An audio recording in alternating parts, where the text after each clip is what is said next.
SacTown Sports. The Carmichael Dave Show. He's on the microphone when he's not on the microphone. He's playing a song, and when he's not playing a song, he's on the microphone. And then boom, with Jason Ross. No, he didn't. Yes, he did. Call or text at 916-339-1140. It's the Carmichael Dave Show with Jason Ross on SacTown Sports. Alan Stiles filling in for Carmichael Dave and Jason Ross. Alan Stiles of Stiles and Watkins, 10 a.m., 2 p.m. Chris Watkins has got you from 10 a.m. to 2 p.m. today. That is in a couple hours. But right now, we are joined by Jason Aponte, Niners Nation Sprint Right Option Podcast. Jason, we've had you on Stiles and Watkins before. Thank you for joining here on the Carmichael Dave Show with Jason Ross. How you doing, my guy?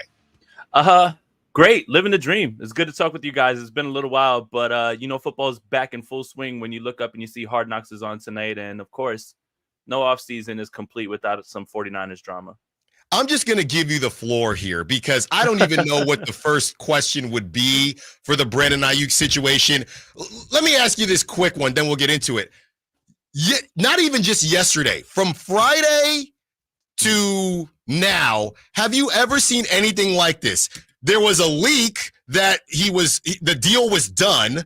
Then he was going to the Steelers. Then the Steelers left the chat. Then the Browns and the Patriots entered the chat. I think that's where we're at now. There's another rumor every 2 seconds. Have you ever seen anything like this? No, and I understand situations remain fluid, but this might be the most fluid of all the situations at this point because moment to moment, who knows? And again, this is all boiling down to people who have sources, but these sources are all telling you one of the three possibilities, which is 1, he might be traded. 2, he might sign an extension, or 3, he might just play on his 5th-year option. So this is the most strange part, I believe, of all this. No matter who you ask, you get 3 different answers. Right. No one has a definitive lock on what they believe is going on. Someone will tell you there's no way he's coming back. Someone will say there's no way he's leaving. Someone will say that he's on his way out. So it's really hard to get a gauge on it. But if you're looking purely at the way that now things are leaking out, I think we're starting to get a little bit more of a clearer picture. And I believe that it's the 49ers actually putting a bit of a power move on Brandon Aiyuk to kind of say, let's get this resolved one way or another in the next 48 hours.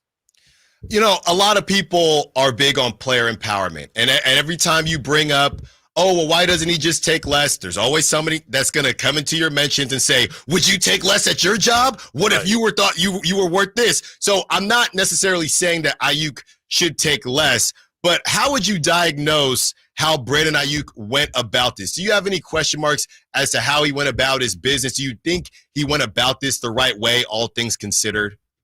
Well, I think the frustration with a lot of fans is the way that these negotiations play out on social media, right? It's kind of rinse, wash, and repeat in terms of wiping anything of your team on there, requesting a trade through the media, leaking out numbers, going on podcasts. This is the new way that things are going to be done. A.J. Brown's done it. Stephon Diggs has done it. Everybody is kind of doing it. So the frustration starts there. In my opinion, Brandon Aiyuk is looking around at some of these guys that are making $28 and $30 million and saying, I put up similar numbers with the same, you look at Jalen Waddle, you look at Devonta Smith, and how does Brandon Aiyuk not sit there and say, man, I'm him. I do exactly what he does. Why wouldn't I get that amount of money? And I'm drafted by you. I've literally done everything that you've asked. I'm one of the best run blockers at the position. I'm doing everything that you've asked. What more do you want from me? The problem is that the 49ers want him back at their price, and they seem very stuck in that. And now Brandon Aiyuk has to make a decision as to, do you want to get paid somewhere else and not compete in the same way? Or are you going to come to our terms, stay here, and let's go chase this chip for another year? Talking to Jason Aponte, Niners Nation, and the Sprint Right Option podcast. You know, Jason, a lot of people, there were some reports early, and I know it cooled off. A lot of people were saying that the Debo to Brock Purdy connection could be better, right, during training camp, that it could be better. They weren't necessarily connecting Ricky Pearsall. There have been some memes, including Drewski, of Ricky Pearsall not being able to get that separation. Is it being understated if they, let's say they move off of Brock Purdy and there are reports that they were going to get Amari Cooper or they might not get Amari Cooper, but there's only one Brandon Aiyuk, right? And you talk about Travis Kelce with Patrick Mahomes and that security blanket. Are we talking enough about how this could affect Brock Purdy? Even if they get a Kendrick Bourne or somebody back, it's not Brandon Aiyuk. Are we talking enough about how losing Brandon Aiyuk could affect one Brock Purdy? Alan, I don't know what year it is. We're talking about Kendrick Bourne and Trent Taylor and Matt Breida. This is insane. I mean, are we getting the band back together? Yeah. I think obviously Brandon Aiyuk is one of the better route runners in the league, and I think everybody knows that. And in this system, a lot of the receivers get a bad rap of, well, Shanahan schemes them open. Partly that is true. Partly it's not, because Brandon Aiyuk is able to create his own separation on the outside. So when you talk about how this affects Brock Purdy, you have to look around and say at times, and when you look at how far the ball goes down the field, it's usually to Brandon Aiyuk. Now, Debo's got some shots down the field, but it's still Brandon Aiyuk that's able to create the separation outside and get deeper. And that has been a part of the game that kind of opens up everything underneath. If you don't have that ability to go down the field and threaten the defense even a little bit, now everybody can kind of play a little bit closer. You kind of focus a lot more on the run game, and it just makes those intermediate windows close faster. And that's something that Brock has been able to manipulate by at least showing you I can go with the deep ball, because we haven't seen a 49ers quarterback go deep and actually hit these passes the entire time. I think the last time we saw a Kyle Shanahan quarterback do that was Matt Ryan. Right. So, yes, I think the effect of the threat of him on defense is enough to affect everyone else. And this is not a slight at Deebo Samuel at all, but Brandon Aiyuk is the separator on this team. And I think that is the part that if they're going for a Super Bowl this season and they don't get him back and they don't bring him back, it diminishes their chances severely. The word leverage continues to be said, and that is part of the leverage I think that Brandon Aiyuk thought he was going to have. Hey, they know that I'm Brock's guy, but the Niners are essentially saying, we think Brock can get a new guy, and we'll see how that works out for him. Jason Aponte, Niners Nation Sprint Right Option Podcast. Jason, when it comes to the rest of the NFC, as you say, obviously the Niners trying to get that Super Bowl. A lot of people thought this was going to be a last dance type of season with some of the mainstays that have been on the team. Which NFC team does worry you the most? Obviously, there's the Lions, and people are really high on the Packers now. Which NFC team worries you the most? I think it's Detroit. Because they already have so many young pieces in place. They have good coaching. Their offensive coordinator is doing a fantastic job of being able to put guys in bind. Obviously, Amon-Ra is a great player, but they added in the draft at cornerback, and that's where they severely were lacking. And if they even take a little bit of a step on defense, remember, they were a half away from playing in that Super Bowl. So let's not act like they're not like that close.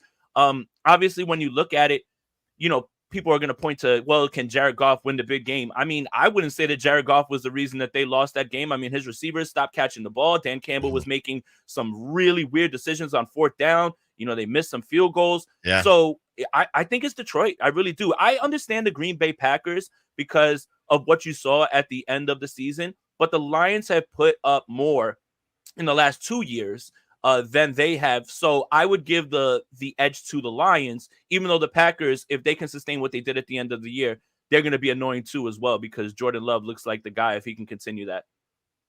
Jason Aponte, one more for you. It's been great stuff as always. All right, Jason, whether you're a betting man or not, what are you going to put on the table right now when it is time to kick off against the Jets? Is Brandon Aiyuk in a Niners jersey or not? Can I bet on chaos? Well, that's already happening here.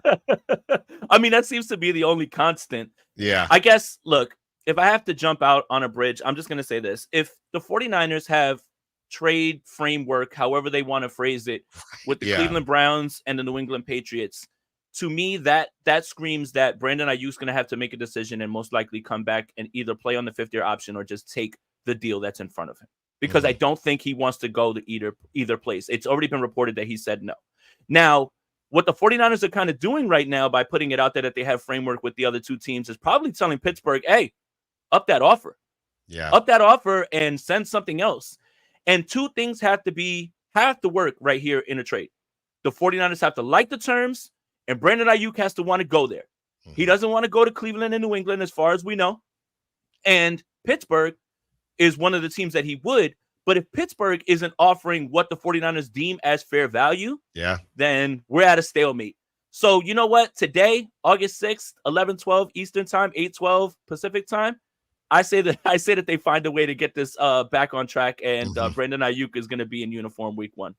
Yeah, you can't say that he didn't give it the old college try. I mean, no, he didn't full on hold out, but he did hold in and try to put his cards on the table. But ultimately in the NFL, the man is always going to win, and that looks like that could be the case. And with that being said, you know, when you read the ESPN article that just came out today, Brandon Aiyuk has said no to teams. So this is a very unique situation where Brandon Aiyuk knows his value, but not only is he trying to get his value, he's trying to get his value in a situation that he likes. And that's just not normally how it works in the NFL, but we'll see how it works out for him and the Niners in the end. Jason Aponte, Niners Nation Sprint Right Option Podcast. Jason, thank you as always. Enjoy the rest of your day, and we will talk with you soon. Thank you, guys. Have a great day.